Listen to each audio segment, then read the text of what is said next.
கர்த்தரின் சத்தம். கர்த்தருடைய நாமம் மகிமைப்படுவதாக. கிறிஸ்துவுக்குள் அன்பானவர்களே, இந்த நாளிலும் கர்த்தரின் சத்தம் ஒன்றை நாம் கேட்போம்.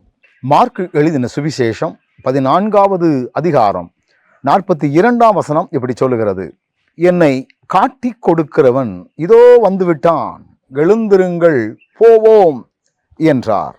என அன்பானவர்களே, இந்த வசனத்தில் வரக்கூடிய ஒரு வார்த்தையை பாருங்கள். என்னை காட்டி கொடுக்கிறவன் இதோ வந்துவிட்டான். ஆண்டவராகிய இயேசு கிறிஸ்துவினுடைய இறுதி காலகட்டங்களிலே நடந்த ஒரு சம்பவத்தை குறித்த ஒரு வார்த்தை இங்கே சொல்லப்பட்டிருக்கிறது. இயேசு கிறிஸ்துவை பிடிப்பதற்காக ஒரு கூட்ட ஜனங்கள் வருகிறார்கள். அதுவும் அவரோடு கூட இருந்தவன், அவருடைய பணப்பையை சுமந்தவன், பொக்கிஷதார் என்று சொல்வார்கள்.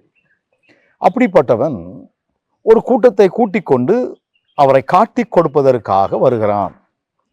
இப்படியெல்லாம் செய்கிறது ஒருவேளை இயேசு கிறிஸ்துவுக்கு தெரியாது என்று எண்ணுகிறான். ஆனால் வேதம் என்ன சொல்லுகிறது? இயேசு கிறிஸ்துவுக்கு அவரை காட்டி கொடுப்பது யார்? காட்டி கொடுப்பவன் யார்? அது எப்போ வருவான், என்ன செய்வான், எல்லாமே தெரியும். எல்லாமே தெரியும். தெரிந்திருந்தும், அதான் முக்கியம். அதில் இவன் என்னைய காட்டி கொடுப்பான் என்று தெரிந்திருந்தும். இந்த உலகத்துல நிறைய மக்கள் இருக்கிறாங்க.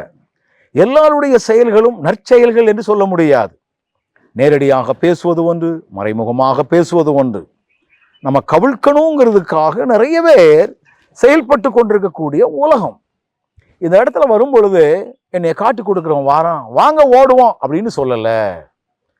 ஆண்டவர் ஓடி ஒளிகிற தேவன் அல்ல, துணிந்து நிற்கிற தேவன். இவன் தான் காட்டி கொடுப்பான் என்று தெரிந்திருந்தும் ஆண்டவர் எங்கேயும் நகலாம, எதிராய் வரக்கூடிய கூட்டத்திற்கு விரோதமாக விடக்கூடாது பிடிங்க அப்படின்னு டென்ஷன் படுத்தாம, அல்லது ஒரு குரூப்பை சேர்க்காம ஒரு காரியம் கூட பண்ணல. இந்த அனுபவம் நமக்கு தேவை. சில நேரங்களில் உங்களுக்கு விரோதமாக நிறைய காரியம் நடக்கும். நீங்கள் உங்களுக்குன்னு கூட்டத்தை சேர்க்கணும்னு அவசியம் கிடையாது. ஆனால் ஜனங்கள் நினைப்பார்கள், அவனை கூட்டுவான், இவனை கூட்டுவான், அவனை பிடிப்பான், இவனை பிடிப்பான். நோ, நீங்கள் கர்த்தருடைய பிள்ளைகளாக கர்த்தரை சார்ந்திருந்தால் யாரையும் உங்களுக்கு ஆதரவாக நீங்கள் தேட வேண்டிய அவசியமே இல்லை.